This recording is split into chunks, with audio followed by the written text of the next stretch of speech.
শনিবারের রাতটা রঞ্জন আর তুলির কাছে খুব প্রিয়। সারা সপ্তাহ হাড়ভাঙা পরিশ্রমের পর এই রাতটা নিজেদের মতো করে খুব এনজয় করে তারা। সেদিন কাজ থেকে দুজনেই তাড়াতাড়ি ফিরে আসে। সন্ধেবেলা একসঙ্গে বসে চা খেতে খেতে গল্প করে। তারপর তুলি গান শুনতে শুনতে রঞ্জনের ফেভারিট মেনু রান্না করে, আর রঞ্জন ছেলের সঙ্গে ইনডোর কোনো গেম খেলে।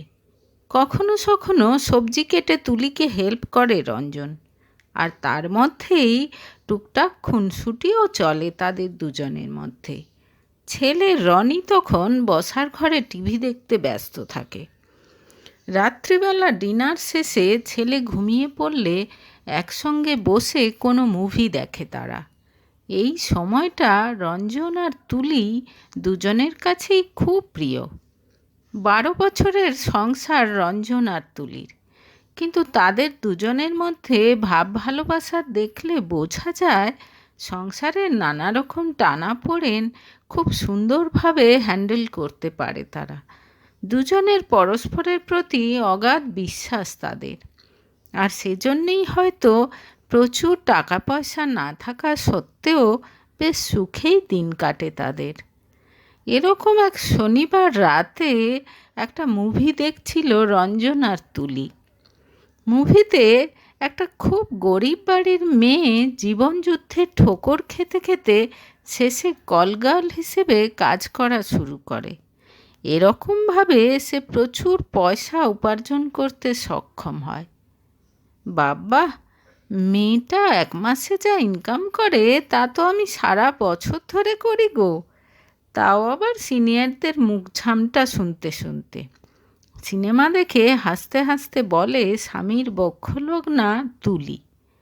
আমার কথা একবার ভাবো, রোদে পুড়ে জলে ভিজে অফিসে ঘুরে কত কষ্টই না করতে হয়। তারপর মাস গেলে ওই তো সামান্য কটা টাকা, সায় দিয়ে বলে রঞ্জন। এর প্রায় মাসখানেক পর একদিন বিকেলে তুলি রঞ্জনকে ফোন করে বলল, শোনো না, আজ অফিস ছুটির পর আমরা কয়েকজন কলিগ মিলে কফি খেতে যাব। আমার একটু ফিরতে দেরি হবে। তুমি রনিকে মা বাবার কাছ থেকে নিয়ে চলে এসো। ঠিক আছে বলে ফোন রেখে দেয় রঞ্জন। রাত প্রায় 9টার দিকে বাড়ি ফিরল তুলি। এসে রঞ্জন আর রনির দিকে তাকিয়ে একটা হাসি দিয়ে ফ্রেশ হতে চলে গেল সে। অন্যদিন অফিস থেকে ফিরে প্রথমে খানিকক্ষণ রনির সঙ্গে গল্প করে সে, তারপর বাথরুমে ঢোকে। নিশ্চয়ই খুব টায়ার্ড হয়ে পড়েছে, এই কথা ভেবে উঠে রান্নাঘরে চলে গেল রঞ্জন। বাথরুম থেকে বেরিয়ে 1 কাপ গরম চা খাওয়া তুলির অভ্যেস। আজ না হয় সেই করে দেবে চাটা। চা পেয়ে খুব খুশি হলো তুলি। তারপর টুকটাক কথা বলতে বলতে চাটা শেষ করেই রান্নাঘরে চলে গেল ডিনার বানাতে।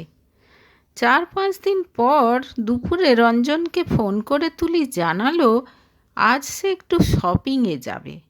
হঠাৎ হঠাৎ শপিংয়ে যাওয়ার কি হলো? মাসের শেষে এখন তো একেবারে হাত খালি। অবাক হয়ে জিজ্ঞেস করলো রঞ্জন। আরে আমি কিছু কিনবো না, বিনিতা কিনবে, ওর সঙ্গে যেতে বলছে। তাই ভাবলাম যাই, মলে ঘুরলেও তো মন ভালো হয়ে যায়, উত্তর দিল তুলি। তার কথা শুনে মন খারাপ হয়ে গেল রঞ্জনের। সত্যিই তো, এমন অবস্থা তাদের, দুজনে চাকরি করেও ছোটোখাটো শখ আহ্লাদগুলো পূরণ করতে গেলে 10 বার ভাবতে হয়। সেদিনও বেশ দেরি করে ফিরল তুলি। ভাগ্যিস রঞ্জন রান্নাটা একটু এগিয়ে রেখেছিল। রঞ্জন চা দিতে চাইলে মানা করল তুলি। বিনিতা কিছুতেই শুনল না, বার্গার খাইয়েই ছাড়ল। তাই তো এত দেরি হয়ে গেল। আমার মনে হয় আমি রাতে আর কিছু খেতে পারবো না। তুমি আর রনি খেয়ে নাও, হাই তুলতে তুলতে বলল তুলি। ঠিক আছে, তুমি শুয়ে পড়ো, আমরা খেয়ে নিচ্ছি, বলল রঞ্জন। পরের দিন অফিস থেকে ফিরে বেশ একটা দামি শাড়ি বার করে দেখালো তুলি। তুমি কিনলে এটা? হ্যাঁ। কি করে কিনলে? তোমার কাছে কি অত টাকা ছিল? আরে, অফিসের একটা মেয়ে বিজনেস শুরু করেছে, সবাইকে নেওয়ার জন্য রিকোয়েস্ট করছিল, তাই একটা নিয়ে নিলাম। ইনস্টলমেন্টে দিয়েছে, তাই ভাবলাম। এমনিতে তো আমি নিজের জন্য কিছুই কিনি না, তাই না? কথাটা তুলি ঠিকই বলেছে। নিজের জন্য খুব একটা শপিং করে না সে। রঞ্জন সঙ্গে করে নিয়ে গিয়ে যখন যা কিনে দেয় তাতেই সে খুশি থাকে। ভালোই করেছ। ইনস্টলমেন্টে তখন খুব একটা গায়ে লাগবে না, হাসি মুখে বলে রঞ্জন। এরপর রঞ্জন দেখল তুলি প্রায়ই কিছু না কিছু জিনিস কিনে আনছে নিজের জন্য। তার টুকিটাকি শখের জিনিস, যেগুলো হয়তো অনেক দিন থেকেই তার কেনার ইচ্ছে, সেরকম জিনিস কিনে এনে উচ্ছ্বসিত হয়ে রঞ্জনকে দেখাচ্ছে সে। রঞ্জনের এবার একটু অদ্ভুত লাগলো ব্যাপারটা, কিন্তু তুলি জানিয়ে দিল প্রতি মাসে 500 টাকা করে এতদিন জমিয়ে এসেছে সে, যেটার কথা সে রঞ্জনকে আগে বলেনি। সেই টাকাটা থেকে নিজের শখের কিছু কিছু জিনিস কিনেছে সে। তার কথা মেনে নেয় রঞ্জন। এক শনিবার সকালে তুলি জানালো সে আজকে বন্ধু দীপার বাড়িতে রাতে থাকবে। আরও 2জন বন্ধুও আসবে। সবাই মিলে লেট নাইট পার্টি করবে আর জমিয়ে আড্ডা দেবে। আজ শনিবার দিনটা তুমি বাড়িতে থাকবে না? হতাশ হয়ে জিজ্ঞেস করলো রঞ্জন। কেন? কোনো শখ আহ্লাদ কি থাকতে নেই আমার? সারাক্ষণ তো গাধার মতো খেটে যাচ্ছি শুধু, দাঁত খিচিয়ে বলে তুলি। চুপ করে যায় রঞ্জন। সত্যিই তো সে তুলির জন্য ভালো কিছু করতে পারে না। রাতে একা একা কিছুতেই সময় কাটতে চায় না রঞ্জনের। দেখি তুলিরা কি করছে ভেবে 10টার দিকে তুলিকে ফোন করলো সে, কিন্তু বারবার ফোন বেজে গেলেও কেউ ফোন ধরল না। রাত 12টার দিকে ফোন করলো তুলি। সরি, ফোন ধরতে পারিনি, আমরা খেতে চলে গিয়েছিলাম আর আমার ফোনটা অন্য রুমে চার্জে বসানো ছিল। কথাগুলো বলে রনির খবর নিয়ে ফোন রেখে দিল তুলি। একটু যেন খটকা লাগলো রঞ্জনের। 10টায় যদি খেতে গিয়ে থাকে তাহলে এতক্ষণ বা কী করছিল? এতক্ষণে ফোন দেখল। সে যতটুকু তুলিকে চেনে, খুব বেশি সময় ফোন ছাড়া থাকতে পারে না সে। এ কথা ও কথা ভাবতে ভাবতে হঠাৎ রঞ্জনের মনে হলো তুলির কিছু কিছু আচরণ আজকাল একটু অন্যরকম হয়ে যাচ্ছে। আচ্ছা, তুলি সত্যিই দীপার বাড়িতে আছে তো? হঠাৎ কেমন যেন সন্দেহপ্রবণ হয়ে উঠল রঞ্জনের মন। তুলিকে সে খুবই ভালোবাসে।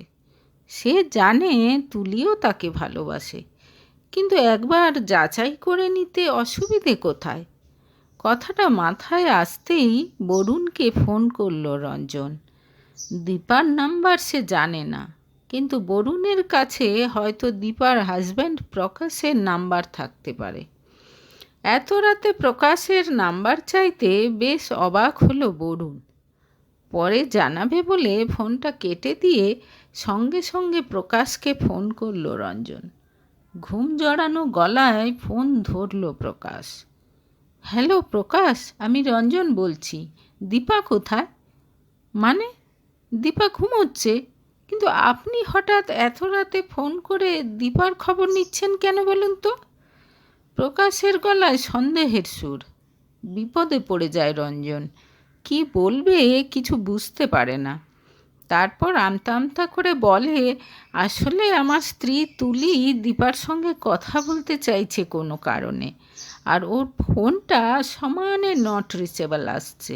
এত রাত হয়ে গেছে তো, তাই আমি আপনার ফোনে কল করলাম। যাকগে, দীপা যখন ঘুমোচ্ছে তখন ছেড়ে দিন, আমি তুলিকে বলে দিচ্ছি। তাড়াতাড়ি ফোনটা কেটে দিল রঞ্জন। মাথাটা যেন ঘুরছে তার।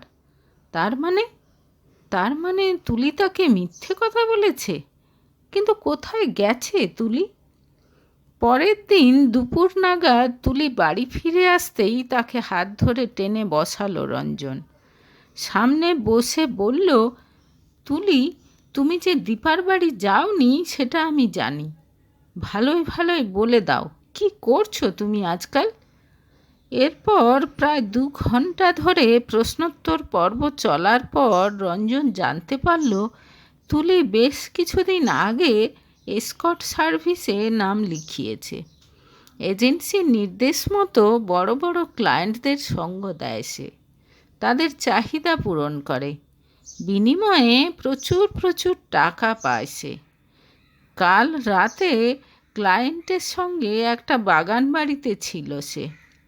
চাকরিটা সে কবেই ছেড়ে দিয়েছে। কি হবে গাধার খাটনি খেটে? এখন তার যা ইনকাম, চাইলে সে যা খুশি করতে পারে। আর এই আইডিয়াটা তার সেই সিনেমাটা দেখার পরেই এসেছে। কিছুক্ষণ স্তব্ধ হয়ে বসে থাকে রঞ্জন। ওই বোকা বোকা একটা সিনেমা তার সুখের সংসারটা এরকমভাবে নষ্ট করে দিল, তার যেন কিছুতেই বিশ্বাস হচ্ছে না। রাগে তুলির গালে ঠাস করে একটা চড় বসিয়ে দেয় সে। তারপর উন্মাদের মতো চিৎকার করে ওঠে, বেরিয়ে যাও আমার বাড়ি থেকে।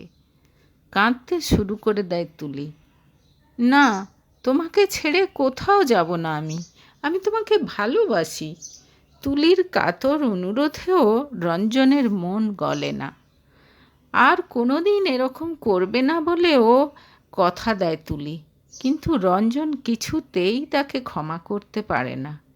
কিছুদিন পরেই ডিভোর্স হয়ে যায় তাদের।